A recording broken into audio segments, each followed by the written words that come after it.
Assalamualaikum warahmatullahi wabarakatuh. Alhamdulillahirabbil alamin. Assalatu wassalamu ala asrofil anbiya'i wal mursalin wa ala alihi wa sahbihi ajmain. Amma ba'du. Yang terhormat kepada Bapak Teguh Mukidin M.Hum selaku dosen pengampu mata kuliah logika, serta tak lupa teman-teman yang saya cintai dan saya banggakan. Perkenalkan, nama saya Berliana Dwitarisa selaku moderator dari kelompok kedua.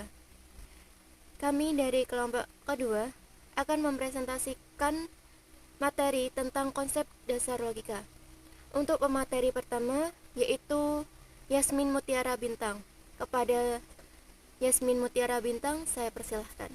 Assalamualaikum warahmatullahi wabarakatuh. Perkenalkan, nama saya Yasmin Mutiara Bintang, NIM 21502510091. Baik, di sini saya akan menyampaikan mengenai pengertian logika. Logika sendiri berasal dari bahasa Latin, yaitu logos yang berarti perkataan. Istilah logos sendiri secara etimologis sebenarnya diturunkan dari kata sifat logik yang berarti pikiran atau kata. Istilah mantik dalam bahasa Arab berasal dari kata kerja natako yang berarti berkata atau berucap. Istilah dalil logika dilihat dari segi etimologis berasal dari kata Yunani, logos yang digunakan dengan beberapa arti seperti ucapan, bahasa, kata, pengertian, pikiran, akal budi, dan ilmu. Adapun beberapa pendapat dari para ahli mengenai logika itu sendiri. Yang pertama yaitu dari Prof. Thoib. Beliau berpendapat bahwasannya logika merupakan ilmu untuk mengarahkan pikiran pada jalan yang lurus dalam memperoleh suatu kebenaran. Adapun juga dari Irvin M. Copy dalam Introduction to Logic berpendapat bahwa logika adalah ilmu yang mempelajari metode dan hukum untuk membedakan penalaran yang betul dari penalaran yang salah. Dapat saya simpulkan bahwasannya logika merupakan ilmu yang mengajarkan aktivitas atau berpikir. Logika juga sering disebut sebagai jembatan penghubung antara filsafat dan ilmu yang artinya teori untuk menyimpulkan yang sah. Nah, penyimpulan yang sah ini sesuai dengan pertimbangan akal dan runtut, sehingga mampu dilacak kembali yang sekaligus juga benar. Logika bisa juga didefinisikan sebagai teori penyimpulan yang berlandaskan pada suatu konsep. Dia bisa dinyatakan dalam bentuk kata, istilah, maupun himpunan. Baik, selanjutnya yaitu ada objek dalam logika. Dalam objek kajian berlogika terdapat dua unsur objek, yaitu objek logika material atau mantik al-maddi dan objek formal atau mantik asy'ari.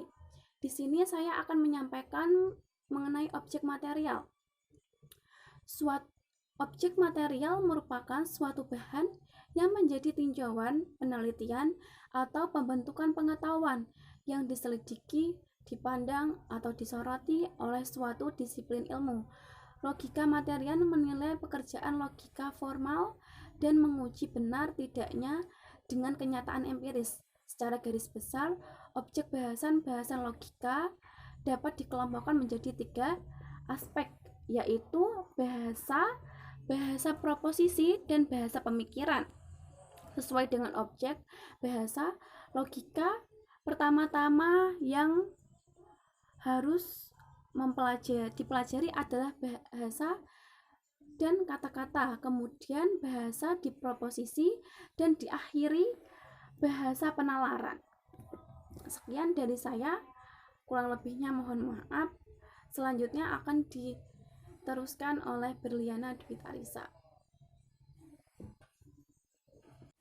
Yang kedua, objek formal adalah sudut pandang yang ditunjukkan pada bahan dari penelitian atau pembentukan pengetahuan itu, atau dari sudut pandang apa objek materia itu disoroti.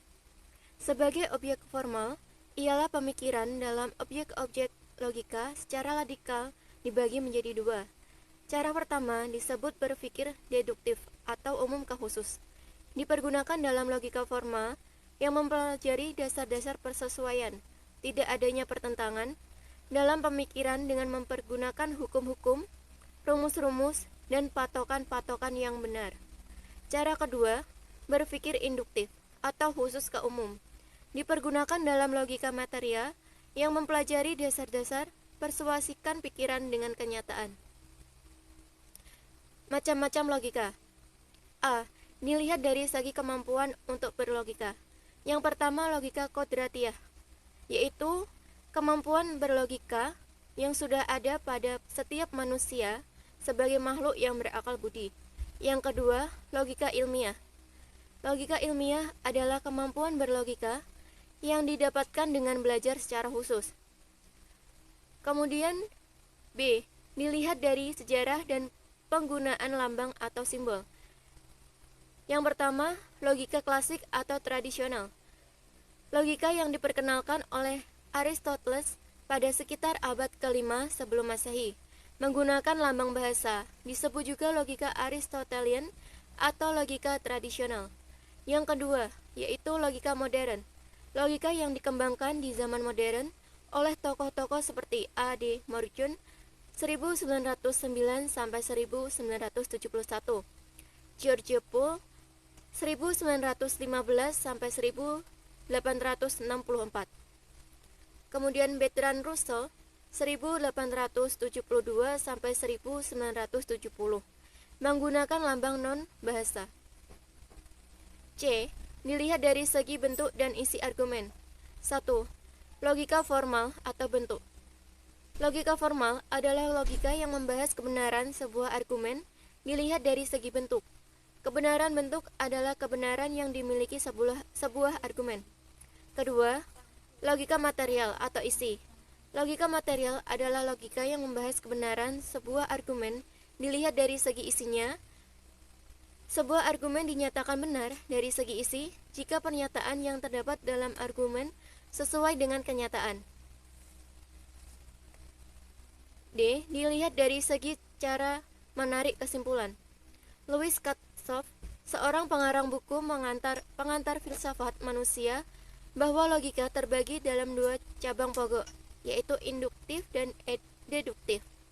Yang pertama, logika induktif adalah bentuk penalaran yang berdasarkan kebenaran-kebenaran tunggal yang ditarik menjadi satu kesimpulan umum. Biasa dikenal sebagai metode induktif.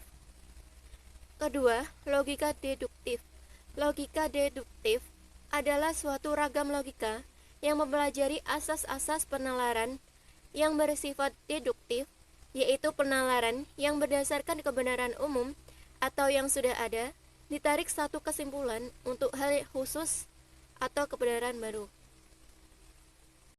Baik, di sini saya akan melanjutkan materi tentang kegunaan dalam logika. Ilmu mantik yang bertujuan membimbing manusia ke arah berpikir benar, logis, dan sistematis mempunyai manfaat yang banyak. Di antaranya sebagai berikut. Yang pertama, membuat daya pikir menjadi lebih tajam dan berkembang melalui latihan-latihan berpikir. Oleh karenanya, akan mampu menganalisis serta mengungkap permasalahan secara runtut dan ilmiah. Yang kedua, membuat seseorang berpikir tepat sehingga mampu meletakkan sesuatu pada tempatnya dan mengerjakan tepat pada waktunya, atau berpikir secara efektif dan efisien. Nah, yang selanjutnya, membuat seseorang mampu membedakan alur pikir yang benar dan alur pikir yang salah, sehingga dapat menghasilkan kesimpulan yang benar dan terhindar dari menarik kesimpulan yang keliru. Yang keempat, membuat setiap orang yang mempelajari logika untuk berpikir secara rasional, kritis, lurus, tetap, tertib, metodis, dan koheren. Yang terakhir, meningkatkan kemampuan berpikir secara abstrak, cermat, dan objektif. Selanjutnya yaitu hukum dalam berlogika. Melarang atau haram mempelajari logika. Yang mengatakan demikian adalah Imam An-Nawawi dan Imam Ibnu As-Shalah. Yang kedua, memperbolehkan Jawas mempelajari logika. Ada sekelompok ulama yang berpendapat demikian. Di antaranya ada Imam Ghazali, sambil mengatakan bahwa orang yang tidak mengerti logika, maka ilmunya kurang kuat, terutama ketika dibutuhkan, karena tidak adanya kaidah-kaidah yang memperkuatnya. Yang ketiga, fardu kifayah mempelajari logika. Termasuk fardu kifayah artinya apabila dalam suatu daerah sudah ada seseorang yang belajar, maka hukumnya mereka telah gugur kewajibannya. Tetapi bila tidak ada seseorang pun yang mengerti logika, maka seluruh penduduk di daerah itu dosa semua. Sekian presentasi dari saya. Kurang lebihnya mohon maaf. Wassalamualaikum warahmatullahi wabarakatuh.